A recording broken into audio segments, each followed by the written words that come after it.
ሁሉም ነገሬ ካንቺ ጋር ነው።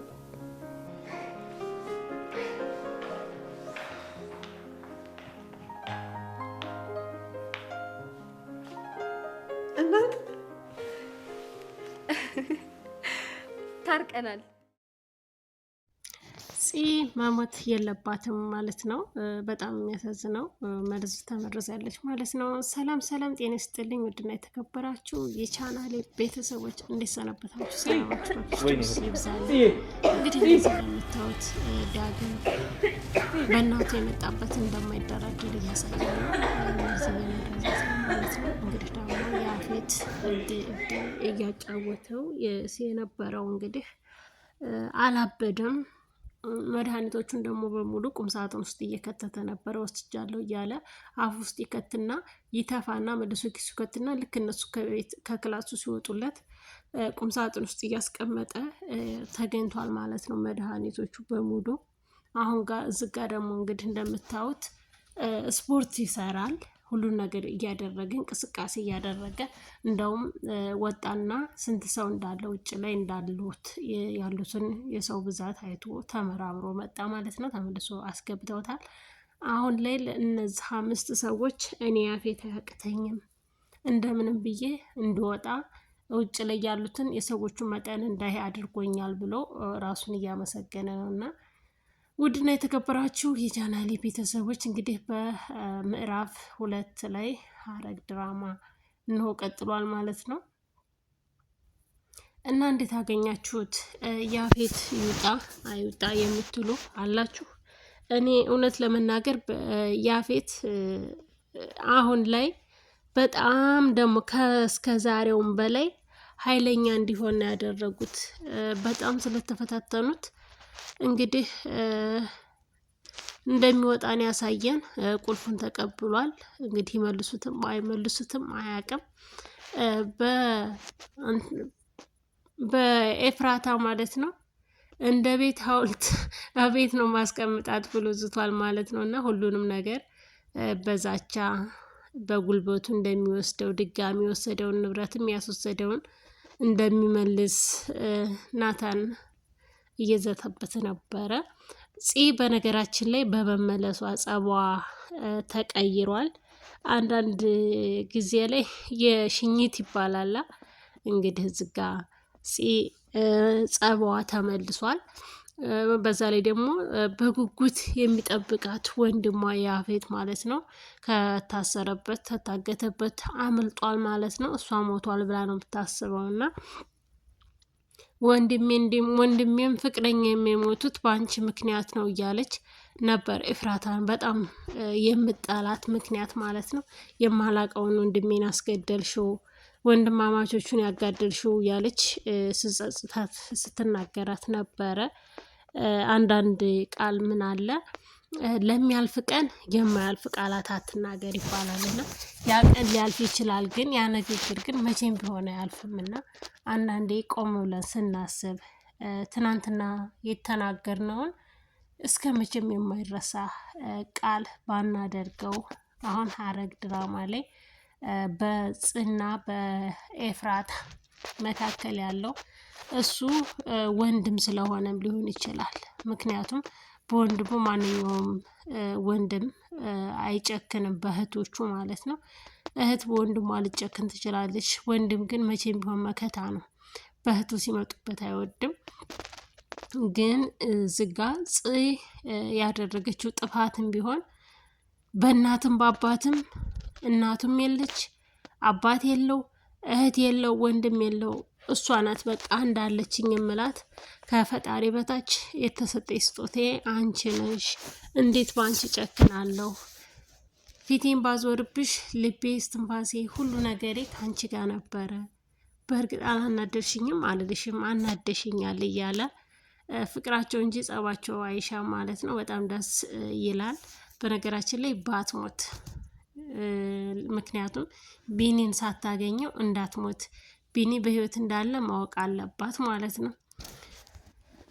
ውድና የተከበራችሁ የቻናሌ ቤተሰቦች ቪዲዮን ላይክ እና ሰብስክራይብ እያደረጋችሁ እንድጀምሩ በትህትና ጠይቃለሁ ማለት ነው።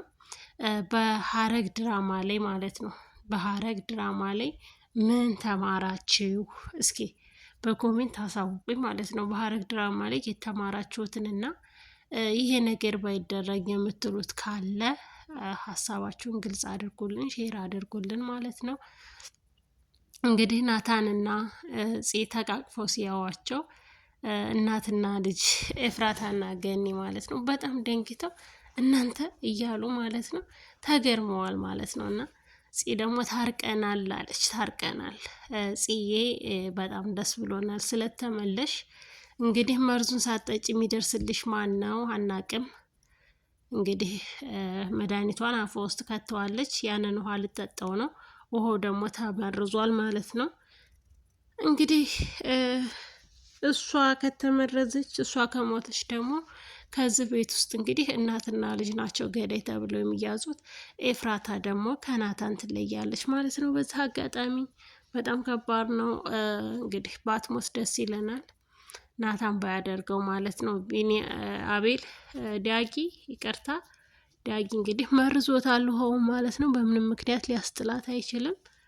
ምናልባት እንግዲህ የቀዳችው ውሃ ወይ ምናልባት ከእጇ ወርቆ ከተሰበረ ከፈሰሰ ነው እንጂ ፂ ስለታረቀች ወደ በፊቱ ማንነቷ ስለተመለሰች ሁላችንም ደስ ብሎናል። ግን ይህን ደስታ እስከ መጨረሻው ቢሆን፣ ምክንያቱም በመርዝ ስለተመረዘች መርዙ እንዳይገላት እንላለን።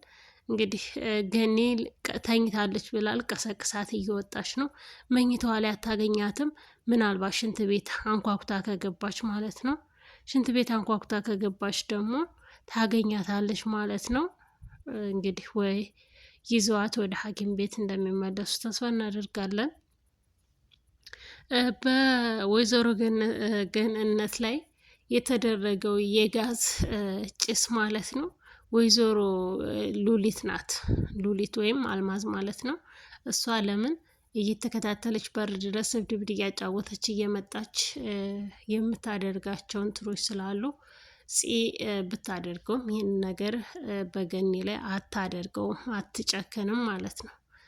ገኒን ለመግደል አትሞክርም እውነት ለመናገር እና እናትና ልጅ ደግሞ በጣም ደስ ብሎናል። እማዬ እየተባባሉ መጠራራት ጀምረዋል። እውነት ለመናገር ገኒም በቃ እኔ ትዕግስት ያልቋል፣ ከዚህም በላይ እዚህ ቤት አልቀመጥም እያለች በጣም ተናዳ ነበረ። ደግሞ ስለታረቁ ደስ ብሏታል ማለት ነው። ቤዛና እንግዲህ ፍቅረኛዋ ዱባይ እንትን ለማለት እንደዚህ አየር ለመቀየር ሊዝናኑ ወጥተዋል ማለት ነው። እንግዲህ እነሱ እስከሚመጡ ደግሞ ያለውን ነገር እነ ቤዛ ይምጡልን፣ ወደ ድራማቸው ይመለሱ የምትሉ በኮሜንት አሳውቁን። ውድና የተከበራችሁ የቻናሌ ቤተሰቦች ቪዲዮውን ላይክ፣ ሰብስክራይብ እያደረጋችሁ አበረታቱ ማለት ነው። ወዳችኋለሁ፣ አከብራችኋለሁ። ሰላማችሁ በይ ያላችሁበት ይብዛልኝ። በዚህ ድራማ ላይ እውነት ለመናገር እኔ ክርስቲያን፣ ሙስሊም፣ ዘር ምን ቋንቋ ምናምን አልፈልግም ማለት ነው። አልመርጥም። ሁላችሁም እንደ ዜግነታችሁ እንደሚገባችሁ ቋንቋ በያላችሁበት ሰላመ ክርስቶስ ይብዛላችሁ፣ ክፉ ነገር አያገኛችሁ፣ ከአስመሳይ ሰዎች ፈጣሪ ጠብቃችሁ ማለት እወዳለሁኝ። ቪዲዮ ላይክ እያደረጋችሁ እንድትጀምሩ በትህትና ጠይቃለሁ። በያላችሁበት ሰላማችሁ ብዝት ይበልልን። እንግዲህ በዚህ በሐረግ ድራማ ላይ የምንማረው ምንድን ነው? የቅርብ ሩቅ የሚባሉ ሰዎች አሉ ማለት ነው። የቅርብ በጣም የቅርብ ሆነው ሩቅ በቃ የማይገኙ ሆዳቸው የማይገኝ ሰው ማለት ነው። ልክ እንደ ሉሊት አሁን በጣም በቃ አፈቅቤ ናት። አፈቅቤ ማለት ነው። አፈቅቤ ሆደ ጭቤ ይባላል በሀገራችን ማለት ነው። እና አንዳንድ አፈቅቤ ሰዎች በምላሳቸው መልካም ነገር ያደርጉና በውስጣቸው ደግሞ እንደ እባብ ተንኮል፣ መርዝ የሚረጩ ሰዎች አሉ ማለት ነው። እና እንግዲህ ፂ ባትሞት፣ ምክንያቱም ወንድሟን ያፌትን ማግኘት አለባት። ሲቀጥል ደግሞ ፍቅረኛዋን ቢንያምን ማግኘት አለባት። ቢንያምና ወይዘሮ ሉሊት ደግሞ በአንድ እየሰሩ ይገኛሉ። እንግዲህ ናታን ምን እንደሚገጥመው ባናቅ በፂ እንዲሁም በኤፍራታና በናታን ላይ ያለ ሲቃይና መከራ ይቁም ማለት እንፈልጋለን። ኤፍራታና ናታን አዲስ ህይወታቸውን በአዲስ ነገር በቃ ደስ በሚል ነገር ቢቀጥል እንላለን። ምክንያቱም ይቀጥል ያልነው የኤፍራታን ደስታን ለማየት እንጂ እንደዚህ ስትጨነቅ፣ ስታለቅስ፣ ስትታገት ማየት እንኳን በጣም አስጠልቶናል ማለት ነው እና ቢኒያም እና ሉሊት እንዳላበዱ እንዲሁም ደግሞ ኤፉ ማለት ነው ይቅርታ ያፌት፣ እነዚህ ሶስቱ በግልጽ እንዲወጡ ለምን? ምክንያቱም ሁሉም ሰው ጥላቱን እንዲጠነቀቅ ያደርግ ነበረ ማለት ነው። ሉሊት ግን ቀን ቀን ስራዋን ትሰራለች፣ ሌሊት ላይ ደግሞ ተንኮሏን ትሰራለች ማለት ነው። ቀን ላይ የምትሰራቸው እብድ እያጫወተች እንደዛ አውቃ ምግብ አላመጣሽልኝም፣ ሚሪንዳ ለስላሳ አላመጣሽልኝም በማለት ፌስታል ራሷ ላይ አስራ እብድ ለመምሰል የማታደርገው ነገር የለም። በጣም አስቂ ሴት ናት ማለት ነው። እንግዲህ አንድ ደግሞ ኤፍራታን ደግሞ የሚከታተላል ልጅ አለ ማለት ነው። እሱ ሰው ግን ማን ነው? እንግዲህ ልጇ የሞተችበት ብሎ ፎቶዋን ይዞታል። ከቀብር ቦታ ላይ ልጇ ሞቶ ልጇ ቀብር ላይ ሆና እያለቀሰች እያለ ፎቶ አንስቷታል። ፎቶውን አሳጥቦ ቤት ውስጥ አስቀምጦታል ማለት ነው። እና ይሄ ሰው ምን ፈልጎ ነው? ከኤፍራታ ምንድን ነው የሚፈልገው? ወይስ የያፌት ሰው ነው ትላላችሁ? እኔ በነገራችን ላይ አሁን ላይ ለናታንና ለያፌት ወንድምነታቸው ተረጋግጦ በአንድ ቢሆኑና በአንድ ቢሰሩ ማለት እወዳለሁ። ምክንያቱም ከምንም በላይ ወንድምነታቸው ተረጋግጦ ታውቆ በአንድ ቢሆኑ በጣም ደስ ይላል። ለምን እስከ ዛሬ ድረስ በአባት ቢለያዩም በአባት ቢገናኙም በእናት ይለያያሉ። እንግዲህ የእሱም እናት በህይወት የለችም።